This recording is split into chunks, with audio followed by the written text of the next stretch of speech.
प्यारे दोस्तों, आज मैं आपको 3 बोतलों की कहानी सुनाऊंगी। ये कहानी डॉक्टर गैट्रेड ने लिखी है और डॉक्टर गैट्रेड वॉसअप के फाउंडर हैं। वॉसअप का मतलब है world against single use of plastics और ये एक ग्लोबल प्रोजेक्ट है जो कि इस वक्त प्लास्टिक के खिलाफ पूरी दुनिया में काम कर रही है। कहानी सुनाने से पहले मैं आपको प्लास्टिक के बारे में कुछ बताना चाहती हूँ।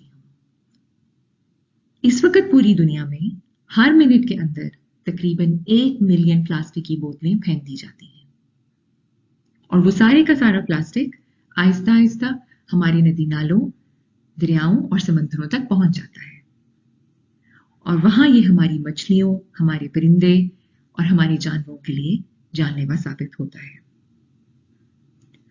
प्लास्टिक आहिस्ता आहिस्ता हमारी खुराक का हिस्सा भी बन गया है और हमारे जिस्म के अंदर ये हमारी कुव्वत मदाफत को बहुत कमजोर कर सकता है, जिससे हम बहुत ही आसानी से बहुत सारे इन्फेक्शंस का शिकार हो सकते हैं। और इसके साथ साथ ये हमारे जिस्म में बहुत ही जानलेवा बीमारियों का सबब भी बन सकता है, जिनमें कैंसर और बांझपन शामिल है। और अफसोसनाक बात यह है कि प्लास्टिक के छोटे छोटे पार्टिकल्स, इसके छोटे छोटे जर्रे एक मां से बच्चे में भी मुंतकिल हो सकते हैं। प्लास्टिक जमीन में मौजूद ईंधन जैसा कि तेल, गैस, कोयला, उनको प्रोसेस करके बनाया जाता है और उन तमाम तरीकों से जिनसे प्लास्टिक को बनाया जाता है, हमारे माहौल में बहुत सारी जहरीली गैसें रिलीज होती है। और जब प्लास्टिक का मटेरियल तैयार हो जाता है तो इसको पिघला के मुख्तलिफ शक्लों में तब्दील कर दिया जाता है, जैसा कि बोतलें और प्लास्टिक के बर्तन। ये कुछ चीजें हैं जो कि प्लास्टिक से बनाई जाती हैं। अब हम अपनी कहानी की तरफ आते हैं। एक दफा का जिक्र है कि 3 बहुत ही अच्छे दोस्त अली, अहमद और अयान इकट्ठे पार्क में फुटबॉल खेलने के लिए गए। खेलने के बाद जब वो थक गए तो उन्होंने अपनी अपनी पानी की बोतल से निकालकर पानी पिया। अली ने अपनी खाली पानी की बोतल उधर ही पार्क में फेंक दी, जबकि अहमद ने खाली बोतल पार्क के अंदर एक नहर में फेंक दी। लेकिन अयान ने उसको घर ले जाके अपनी रिसाइकलिंग बिन में फेंका। फिर पता है क्या होता है? जो प्लास्टिक की बोतल अली ने पार्क में फेंकी थी, उसको म्युनिसिपल कमेटी वाले सफाई के दौरान उठाकर ले जाते हैं और बाकी सारे कचरे के साथ, जिसमें और भी बहुत सारी प्लास्टिक की बोतलें थी, उसको जमीन के एक बहुत ही बड़े गड्ढे में फेंक देते हैं। फिर वहां बारिश होती है और वो सारा का सारा प्लास्टिक जो उन बोतलों से निकलता है, वो पानी के साथ मिलकर वहां लीचिट बना देता है। लीचिट एक जहर है जो कि ना सिर्फ दरख्तों बल्कि जानवरों, इंसानों और मछलियों के लिए भी बहुत ज्यादा नुकसानदेह होता है। ये लीचिट जमीन से आहिस्ता आहिस्ता दरियाओं और समंदरों में चला जाता है और उस पानी के इस्तेमाल से बहुत सी मछलियां और जानवर मर जाते हैं। जो बोतल अहमद ने नहर में फेंक दी थी, वो भी आहिस्ता आहिस्ता समंदर तक पहुंच जाती है और समंदर में मौजूद कचरे के एक बहुत बड़े ढेर में चली जाती है।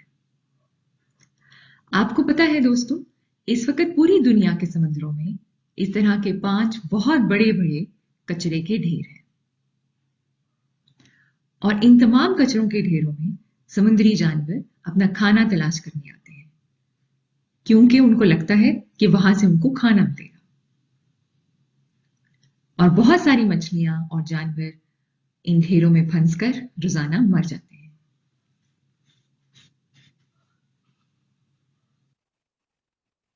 एक और बहुत ही अफसोस की बात यह है कि बोतलों और शॉपिंग बैग वगैरह का सारा प्लास्टिक आहिस्ता आहिस्ता छोटे छोटे टुकड़ों में टूट जाता है, जिनको मछलियां खाना समझकर खा लेती हैं।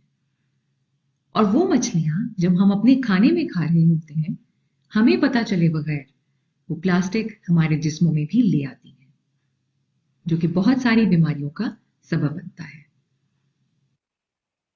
लेकिन आपको पता है बच्चों, अयान की बोतल के साथ क्या होता है?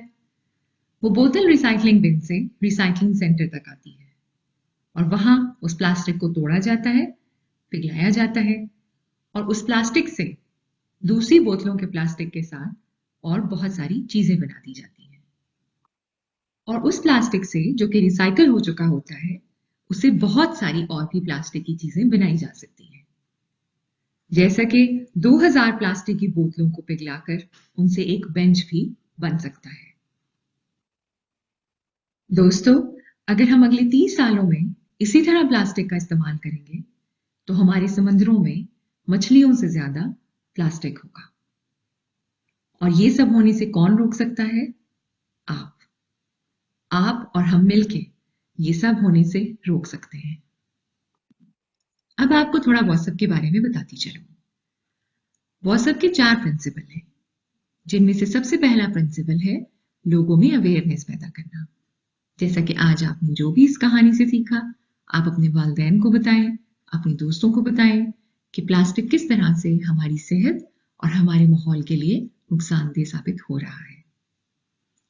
व्हाट्सएप का दूसरा प्रिंसिपल है एजुकेशन, जिसमें मेनली हम चाहते हैं कि तलबात जैसा कि स्कूलों, कॉलेजेस और यूनिवर्सिटी के तलबात को इस बारे में बताया जाए कि प्लास्टिक का इस्तेमाल किस तरह से कम किया जा सकता है, किस तरह से हम प्लास्टिक की चीज़ों को दोबारा इस्तेमाल कर सकते हैं और किस तरह से हम प्लास्टिक को रिसाइकिल कर सकते हैं। और फिर उनको इसमें इन्वॉल्व करना कि वो ये मैसेज दूसरे लोगों तक भी पहुंचाए। व्हाट्सएप का तीसरा प्रिंसिपल है लिटर पिकिंग, जिसका मतलब है कि किस तरह हम अपनी मदद आप के तहत अपने इर्द गिर्द और अपने माहौल को साफ रख सकते हैं। और व्हाट्सएप का चौथा प्रिंसिपल है कि बड़ी बड़ी ऑर्गेनाइजेशंस को इस बारे में कन्विंस करना कि किस तरह से हम अपने प्लास्टिक को अपनी फूड चेन्स में से कम कर सकते हैं।